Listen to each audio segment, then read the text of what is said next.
Hello everyone, good evening. সবাই কেমন আছো? আমরা কিন্তু সকলে সবাই ভালোই আছি। আর আজ হলো আমাদের বাড়ির পাশে যে মন্দির আছে কালী মায়ের, এর আগে আমি ভিডিও দিয়েছি সেখানে পুজো দিতে যাওয়ার। তো সেই মায়ের মন্দিরের বার্ষিক কালী পুজো। তো এখন বাজে হলো রাত্রি 8টা 8:25। আমি কিন্তু উপোস রয়েছি সকাল থেকে। তো গিয়েছিলাম মন্দিরে একবার, তখন কোনো ভিডিও করিনি। এখন আমি ফাইনালি একদম স্নান করে এসেছি। রাত্রি 8:25 বাজে। এখন আমি রেডি হয়ে মন্দিরে যাব, আর উপোস আছি সারা রাত, কিন্তু সেখানে পুজো হবে, তো সেখানেই থাকবো। চলো ভিডিওটা কন্টিনিউ করি। এখন আমি রেডি হব। এই দেখো, আমি একটা লাল আর সাদার মধ্যে শাড়ি পরে রেডি হয়ে গিয়েছি। যেহেতু কালী পুজো, তাই লাল সাদা একটা শাড়ি পরলাম।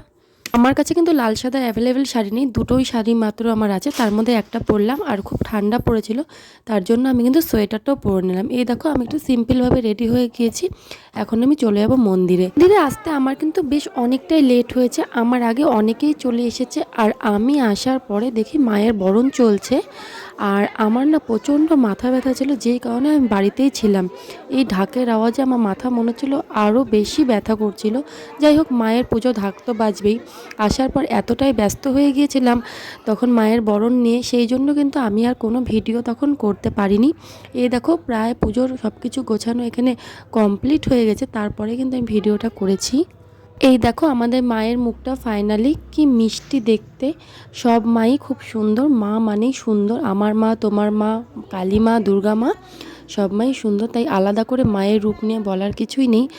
আর যখন আমি এখানে এসেছি, এসে দেখি আমার আগে অনেকেই চলে এসেছে, তারা অনেক কিছুই করে নিয়েছে।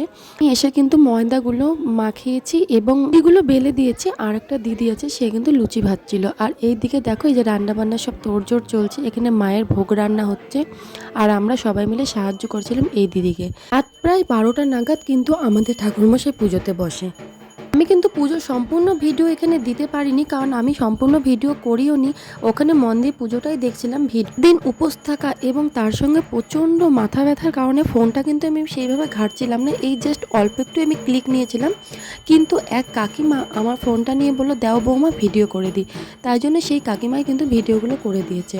আর এই দেখো, এখানে সন্ধ্যা প্রদীপের জন্য প্রদীপ সাজানো হচ্ছে। আর একদিকে কিন্তু যজ্ঞের জোগাড় হচ্ছে। এই দেখো, যজ্ঞ শুরু হয়ে গেছে, আর ওই কাকিমা কিন্তু বেশ ভালো করে কয়েকটা ভিডিও করে দিয়েছে, যার জন্যই আমি কিন্তু পুজোটা তোমাদের সঙ্গে শেয়ার করতে পারছি। আজ যখন 2টো নাগাদ বাজে, তখন তো আর আমার শরীর কোনো মতেই চলছে না। প্রচুর পরিমাণে গা গোলাচ্ছে, বমি বমি ভাব, মাথা ব্যথা, মনে হচ্ছে আমি এক্ষুনি শুয়ে পড়বো, এতটাই খারাপ লাগছে। তারপর কিছুক্ষণ বাদে মায়ের কৃপাতে আবার আমার শরীর কিন্তু ভালো হয়ে যায়। কিছুক্ষণ অপেক্ষা করার পর তারপর যখন আমরা অঞ্জলি দিলাম, মোটামুটি তখন বাজে 3টে হবে রাত তখন। তারপর থেকে কিন্তু শরীরটা মোটামুটি আমার দেখলাম বেশ ভালোই আছে। তার আগ দিয়ে কিন্তু আমার প্রচণ্ডভাবে শরীর খারাপ লাগছিল, আমার কিছুই ভালো লাগছিল না, তাই কোনো ভিডিও সেভাবে করতে পারিনি।